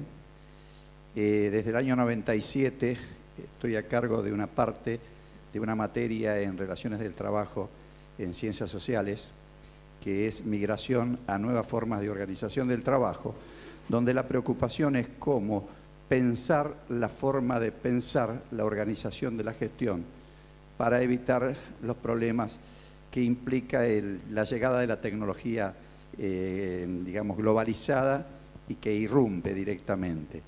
Cada 4 o 5 años tenemos tecnología llave en mano y significa que todos quedamos obsoletos frente a lo que veníamos manejando y necesitamos hacer una reconversión. Entonces, esta dinámica de planteo empieza en la cátedra el primer día con una proposición que le hago a los alumnos de que se hagan 3 preguntas sobre los temas que les preocupan y les interesan. Y nos pasamos prácticamente más de la mitad de la clase pretendiendo que yo les diga qué preguntas tienen que hacer. Y entonces les hago una cuenta un poco irónica y les digo, miren qué dramático lo que está ocurriendo. Ustedes a los 3 años todo era preguntas. ¿Por qué? ¿Para qué? ¿Cómo? Después hicieron 3 años de preescolar, 7 de primaria 10, 5 de secundaria 15 y 4 de universidad 19. Se graduaron de aprendedores seniors y son incapaces hoy de hacerse lo más simple, que es una pregunta. Y el tema es porque el sistema hasta ahora ha venido entrenando en no hacerse preguntas. Entonces, esto de pedirles que se hagan preguntas es una ilusión vana, no se la pueden hacer. Están clonados en el manejo de la relación con el programa de televisión, con las dinámicas propias de los jueguitos y no en la construcción de conocimiento. Y después una mención que no la puedo dejar de hacer porque estoy en la universidad, estoy recibiendo un mensaje de la universidad y también tengo que recordar que la universidad me sacó el sueldo y me hace seguir trabajando ad honorem, porque parece que con 70 años lo que uno puede estar transmitiendo no tiene valor. Es simplemente ese comentario. Gracias. No quisiera haberles dado la impresión de que tenemos todas las respuestas, porque yo por lo menos seguro no las tengo, porque algunas preguntas eran muy de cómo hacer. Específicamente me quedé pensando en el tema de los chicos que cuando él lo decía era gracioso porque varios de ustedes hacían el gesto de, todo el día con ese telefonito. Es cierto, los chicos están todo el día con 2 o 3 cosas a la vez. Lo que sí me parece casi seguro es que no hay algo que podamos hacer sobre eso. Cambiar ese modo, digo, cada vez más pasa que en las escuelas o en las universidades, por ejemplo, afuera, ya no se prohíben los celulares, están. Uno puede de todos modos elegir en su clase no tenerlo y pedirles que no usen el celular o que no usen la computadora, pero digo, en la vida habitual, en la vida de relación familiar, si uno mira las series viejas, por ejemplo, hoy parecen aburridísimas, series que a nosotros nos fascinaban, y las series de ahora, de Los Sopranos en adelante, hay que verlas así porque todo el tiempo está pasando algo y hay 3 o 4 escenarios, casi que uno se tienta a hacer un gráfico. Bueno, acá el señor me dice así como democráticamente, hay que apagar la televisión, hay que desenchufarle. Cuando yo era chiquita, mi papá decía, trabajaba en un banco y me decía, cuando me vaya al banco me voy a llevar el cable de esa televisión. La verdad es que no hay mucha opción por eso. Tenemos que ver cómo trabajamos con ese escenario. Ya que no tengo una respuesta seria sobre esto, voy a hacer una de las cosas más denostadas de las ciencias sociales, que es poner un ejemplo propio. Hace un tiempo traté con mis hijos de hacerles ver Vértigo, luego de una gran explicación de que para mí era la mejor película de la historia, y explicándoles el manejo de Hitchcock del suspenso y de los escenarios y de las dobles personalidades y la escalera. A los 10 minutos me dijeron, no pasa nada en esta película. No, pero vos esperá, le decía yo. Y estuvieron toda la película, terminó la película y me dijeron, me estás cargando, esto era la mejor película. Entonces, la verdad es que es eso, es lo que hay, digamos, ¿no? Yo no soy la especialista, no soy socióloga, no soy psicóloga para estudiar esos comportamientos, pero me parece que no pasa mucho el remedio por apagárselo, sino por entender cómo uno se comunica con eso. En cuanto a lo que decías del libro electrónico, también es medio difícil decirlo. Vos decís, hicimos un ebook y no lo se trajo. Bueno, habría que ver la relación entre ese ebook y cómo estaba hecho y qué tenía con respecto a los alumnos y los contenidos, ¿no? Perdón. A la señora. A la licenciada. Y después me quedé pensando, ya que les hice un chiste y un poco se rieron, les voy a decir algo y espero que no se enojen. Pero que vos hiciste una pregunta muy buena que era si se puede tener wifi en una comunidad y por qué no en la UBA. Yo no estoy muy segura que la UBA sea una comunidad. Me parece que pasa un poco por eso, ¿no? Que somos profesores que venimos, bueno, yo no estoy en este momento, pero lo he estado a dar clases, pero yo no veo mucho que trabajemos como una comunidad. Entonces, por ahí, siendo un poco psicóloga, en tu pregunta está la respuesta, me parece.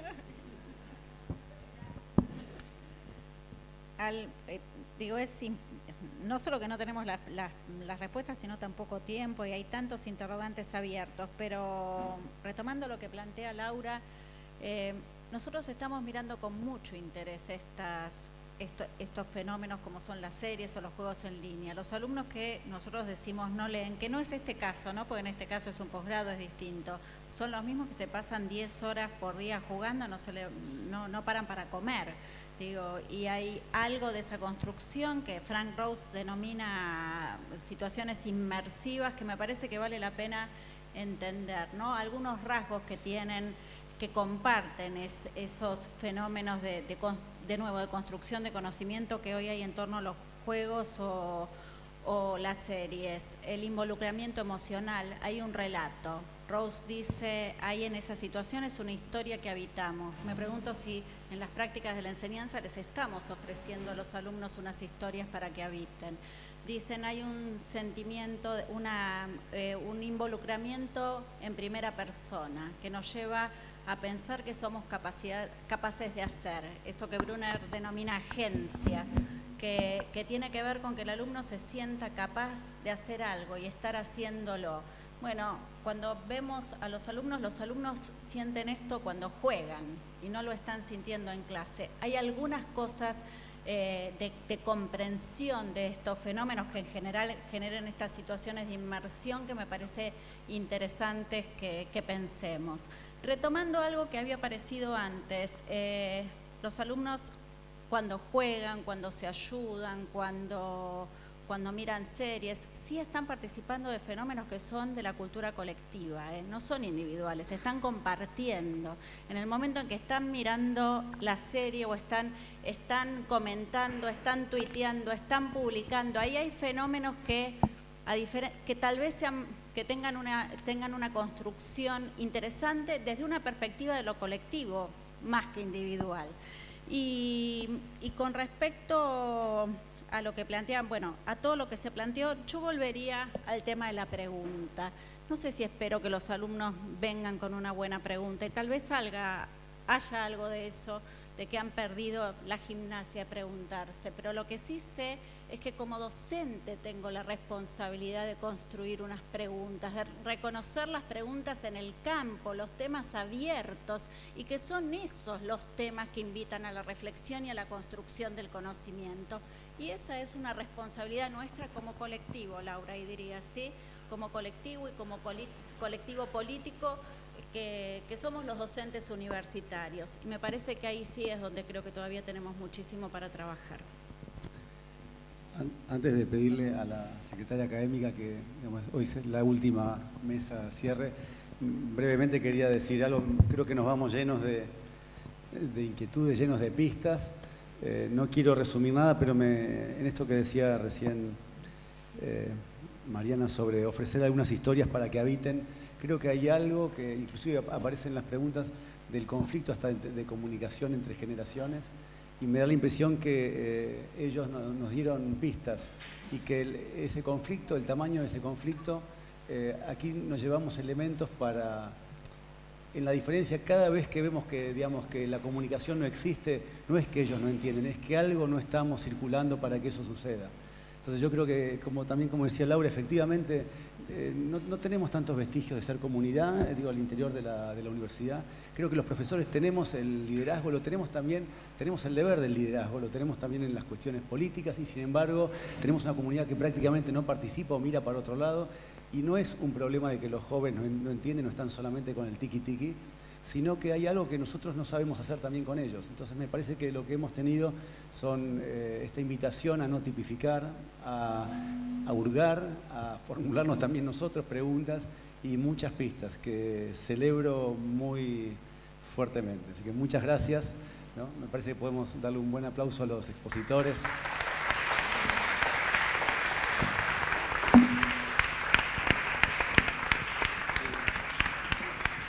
No, yo simplemente quiero agradecer la presencia de todos ustedes y darles un testimonio de lo que ustedes guarden en sus corazones y se acuerden de nosotros, como te acordás de las preguntas de Alicia. De nuestro PIN, un certificado que habla de la participación. Este PIN de la universidad es algo que nos identifica y bueno, también se lo regalo a que la debes tener, pero tendrás a alguien a quien darle. Y agradecer a todos los que nos siguieron de manera presencial, fueron renovando a lo largo de las distintas paneles que fuimos proponiendo en este año y principalmente a toda la gente que me ayuda en esta empresa, que no es fácil. No es fácil dar clase porque no tenemos las condiciones. No es fácil ser secretaria académica de la UBA e intentar hacer este esfuerzo de convocatoria y de presentación y de tener un streaming que funciona más o menos y los micrófonos que tenemos que mejorarlos. Tenemos muchas cosas para hacerlo. Agradezco especialmente a Ernesto Chinques, que nos ha dado un apoyo, es el responsable del área de informática y comunicaciones, no sé cómo se llama, Ernesto, corregime, que nos ha dado un apoyo permanente para que podamos tener el streaming, la gente que nos ayude para la comunicación permanente online. Y además con él estamos pensando la posibilidad y seguramente tenemos que diseñar mucho para que la conectividad en la UBA sea mucho mayor. No solo nos faltan recursos, sino que nuestros edificios no están hechos y acá tengo a los arquitectos para interpelarlos en qué desafío hacemos, porque como arquitectura que no tiene suficientes enchufes, también tenemos edificios muy sólidos que no permiten la conectividad y es un desafío doble.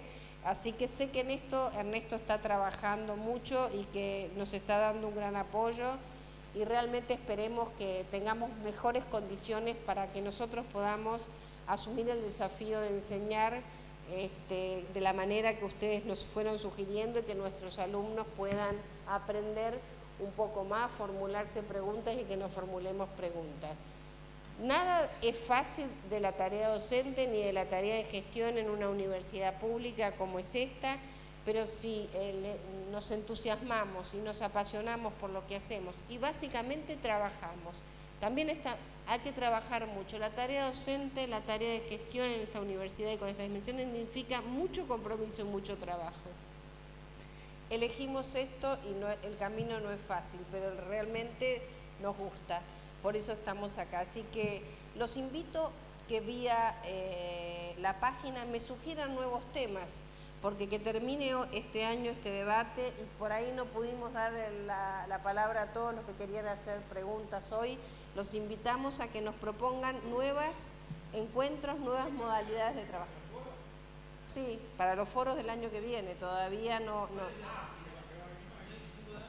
Es programa, ahí está, programa siglo XXI con números. Bien, ahí nos hacen sugerencias de temas, de personas, de actividades, de lo que quieran. Nos ayudan a construir en conjunto cómo vamos a seguir debatiendo en el futuro. Las ideas de ustedes nos ayudan y colaboran. Yo esto fue acompañado por todos los consejeros de la Comisión de Enseñanza y del Consejo Superior que nos han dado también el apoyo para que esto se pueda hacer. Sí, agradezco a los que están y no sé cuántos nos siguieron por mail, de manera presencial o de manera diferida, como nos siguió Mariana en esta última etapa. Así que bueno, esto cierra este año. A mí personalmente me dejó muchísimas preguntas y muchas dudas y muchas ideas para trabajar. desde mi rol de secretaria académica y por supuesto de docente de la Universidad de Buenos Aires. Espero que para ustedes haya tenido el mismo sentido y que sigamos juntos el año que viene pensando y reflexionando sobre la universidad para el siglo XXI. Gracias.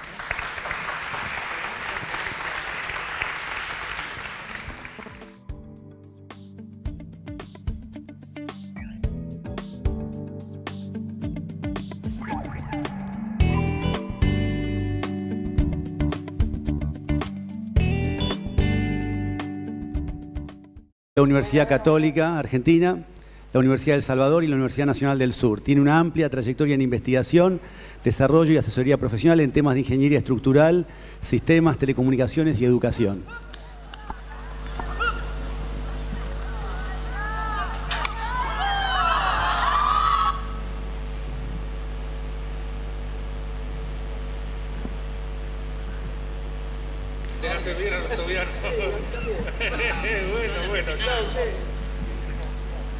Estamos con Horacio Buco, estamos con Pablito de...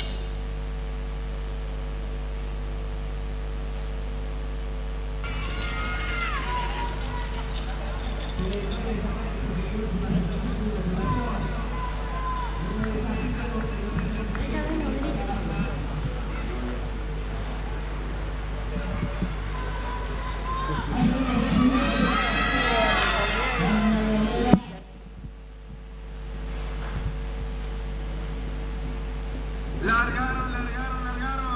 Y estamos en la final del sexto aniversario de la chacra de Tridente. Está el Pablo Cañada, está Juan Carruego, es todo espectáculo. Mirá por ahí, mirá Santa Rosa, ahí están los participantes. Se fue esta duelo, y volvió.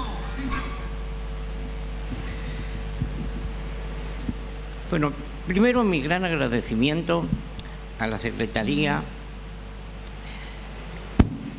de Asuntos Académicos que nos ha hoy día invitado a esta reunión. Yo, desde la Facultad de Ingeniería de la FIUBA, de la UBA, estoy muy compenetrado con la idea de que tenemos que hacer algo para el mejoramiento, para la transformación, para hacer de nuestra universidad una nueva universidad cada día más eficiente, mejor. Así que me siento muy agradecido por haberme invitado a esta reunión y que en cierta medida pueda yo ayudar en algo a ese crecimiento. El título de mi charla se llama Carreras entre tambores. Carreras entre tambores. Y claro, a más de uno le va a sorprender por qué yo hablo de este tema. Porque todos, como yo desde hace, 40 años, desde mi edad, ya en la mitad de mi vida, he estado siempre intentando que las nuevas tecnologías tomen un papel más efectivo, más realista en la universidad. Dirán, ¿y por qué se puede hablar de otras cosas?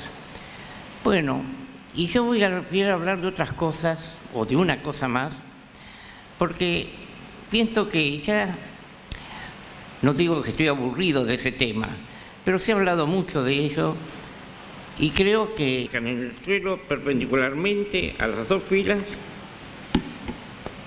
dos rayas, una para la largada y la otra para la llegada de los caballos. Un vaqueano conocedor de los campos, de los equinos y de la carrera que supervisa la posición correcta de los caballos en las líneas de largada, te inicia la carrera levantando una bandera. El caballo puede empezar el recorrido indistintamente a la derecha o a la izquierda de la fila de tambores. Por ejemplo, cada jinete avanza hacia la derecha del primer tambor, luego a la izquierda del segundo tambor y así sucesivamente hasta el octavo tambor. Luego, siguiendo la misma pauta o regla, vuelve del octavo tambor al primer tambor, todo con la condición de no derribar ningún tambor, ya sea con su cuerpo o con el de su caballo. Si un tambor estocado se vuelca, ya que no tiene carga y peso, muy poca, y pesa muy poco. El jinete al que eso le ocurre, queda descalificado y debe abandonar la prueba. Idem, si se equivoca en el recorrido, también queda eliminado. Todo esto es controlado por dos vedores que se ubican externamente en la mitad de las dos filas de tambores. En cambio, aquel que recorrió las dos filas las dos veces su fila de tambores sin derribar ninguna se lanza inmediatamente en corrida desenfrenada hasta la fila de línea de llegada. Allí están apostados 4 vaqueanos caballeros, 2 en la línea tangente externa al tambor, al último tambor, al octavo tambor, y otros 2 sobre la línea de llegada. El jinete que gana la prueba, es aquel cuya nariz de su caballo cruza primero la primera línea. Y, esto es importante, se detiene antes de la segunda línea. Si no ocurre en estas dos condiciones, queda eliminado. Lo que acabo de explicar se aplica a caballos potros, redomones, o sea que no están terminados de amansar, y para los cuales los organizadores de cada carrera visitan un mes antes al jinete, con el potro que va a participar. Verifican que es potro y le cobran al jinete la inscripción respectiva. Si no va, pierde su monto de inscripción. Los potros de estas carreras entre tambores usan para enfrentar bocados de soga o de pabilo, ya que los bocados de hierro le lastimarían la boca. Existen también otras carreras más rápidas entre tambores que se realizan con caballos de la venta a los asistentes, de cortes de asado, tortas o postres y otras comidas preparadas por los vecinos, más diversas bebidas. Es una importante y notable fiesta criolla, orgullo de la historia argentina.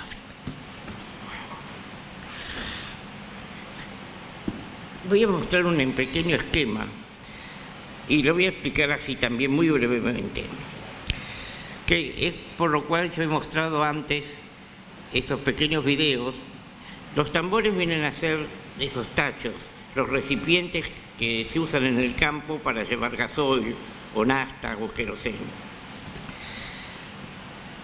Las carreras de caballo entre tambores se llevan a cabo y cumplen con los detalles siguientes. En el comienzo de la carrera se introduce en una bolsa una serie de papelitos con números correlativos, por ejemplo, del 1 al 200, si corren 200 jinetes. La cantidad puede variar de acuerdo con la pista disponible, la fecha del año y la importancia del pueblo. Todos los jinetes participantes sacan un papelito de la bolsa, los cuales determinan quiénes corren en cada carrera, en cada ronda. En la primera carrera de la primera ronda, para la cual hay en la bolsa tantos papelitos como jinetes inscritos, 2 jinetes sacan papelitos por turno. El que pierde queda eliminado y el que gana corre luego. La segunda carrera contra el jinete que saca el número, que lleve el número que saca, y al cual sucesivamente hasta que se acaba la primera ronda. Todos los jinetes que ganaron, es decir, la mitad de la cantidad de los inicialmente inscritos, meten entonces en la misma bolsa sus respectivos papelitos y se realiza la segunda ronda, que se desarrolla de manera similar a la primera y así se hace con rondas siguientes, cuyo número dependerá de la cantidad de los inscritos. En la última ronda corren 2 jinetes. El que gana recibe el primer premio y el que pierde en esa ronda el segundo. En la cancha prevista se hacen 2 filas paralelas distanciadas entre sí por 10 metros. En cada una de esas 2 filas se colocan 8 tambores comunes vacíos, de diámetro de altura aproximadamente de 50 centímetros y unos 10 centímetros de alto, apoyados simplemente en el suelo plano, con una distancia de 6 metros entre cada uno de ellos. A 10 metros de los primeros tambores y a 10 metros de los octavos tambores se muestran marcas.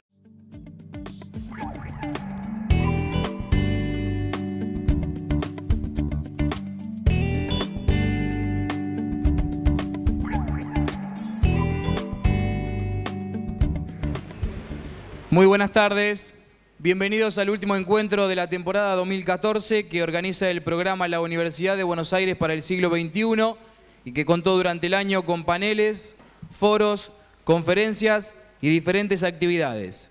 En esta oportunidad asistimos al panel denominado Las tecnologías en la enseñanza universitaria, nuevos escenarios, nuevos desafíos, que tendrá la participación de la magíster Mariana Maggio, profesora adjunta de la Facultad de Filosofía y Letras de la Universidad de Buenos Aires, de la licenciada Laura Mares, secretaria ejecutiva de la Red Latinoamericana de Portales Educativos, y del ingeniero Horacio Regini, ex profesor de la Facultad de Ingeniería de la Universidad de Buenos Aires. La mesa será coordinada por el arquitecto Luis Bruno, decano de la Facultad de Arquitectura, Diseño y Urbanismo de la Universidad de Buenos Aires. Les contamos a los presentes que este encuentro se está transmitiendo en vivo por streaming y puede verse en la plataforma digital programa siglo21.rec.uba.ar. Allí también están disponibles los videos de las actividades que ya se realizaron en el marco de este programa. Hola, buenas tardes a todos. Yo soy Luis Bruno, el decano de la Facultad de Diseño. Quiero agradecerle a la Secretaría Académica de la Universidad de Buenos Aires que me haya dado este lugar en este evento en el marco del ciclo de la universidad que se piensa en el siglo XXI. Y creo que tenemos ante nosotros una mesa bien interesante. Quiero valorar del lado de la función de decano y de una de las casas de estudios el trabajo de la Secretaría Académica y lo que tracciona con todo el tema de las tecnologías, desde los proyectos UBATIC, desde el CITEP, y el hecho que nos pone por delante un horizonte que nos ayuda a ir hacia adelante.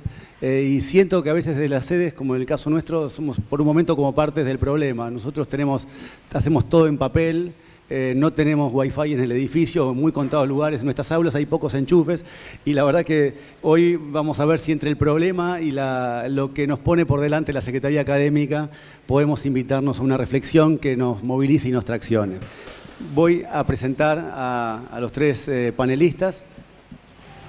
En primer lugar, le vamos a pedir al ingeniero Regini, que nos pide poner unos videos mientras tanto. Si le parece, ingeniero. Sí, cómo no. Me lo ha pedido un par de veces, así que lo vamos a tratar de hacer y satisfacer. Muy corto. Mientras hago la presentación. En primer lugar va a hablar el ingeniero Regini, es ingeniero graduado en la Universidad Nacional de La Plata y ha realizado estudios de posgrado en la Universidad de Columbia, en Nueva York. Ha sido profesor regular adjunto del Departamento de Estabilidad en la Facultad de Ingeniería de la UBA. Se desempeñó también como docente en diversas instituciones de nivel medio y terciario y en diversas universidades de Argentina, entre ellas... Hay que hacer y no insistir tanto en el tema. Creo que hay muchas otras cosas importantes que la universidad debe tener en cuenta, como es el amor a los semejantes, la inclusión social y muchos otros temas. Por eso yo me voy a referir a un tema muy específico, que es el siguiente. Y para dar como un ejemplo, voy a hablar o explicar el tema de las carreras entre tambores que se usa en el campo argentino. Se ha extendido cada vez más en las diversas facultades argentinas la práctica de impulsar análisis y soluciones de casos concretos, sin desmedro de los estudios teóricos y técnicas modernizados. En rigor, ello implica una demostración, un demo, en cada caso de los conocimientos que van adquiriendo los alumnos frente a sus profesores. Tal circunstancia tiene similitud en la campaña rural argentina con las carreras de caballo entre tambores, que se han popularizado actualmente y de manera muy extensa.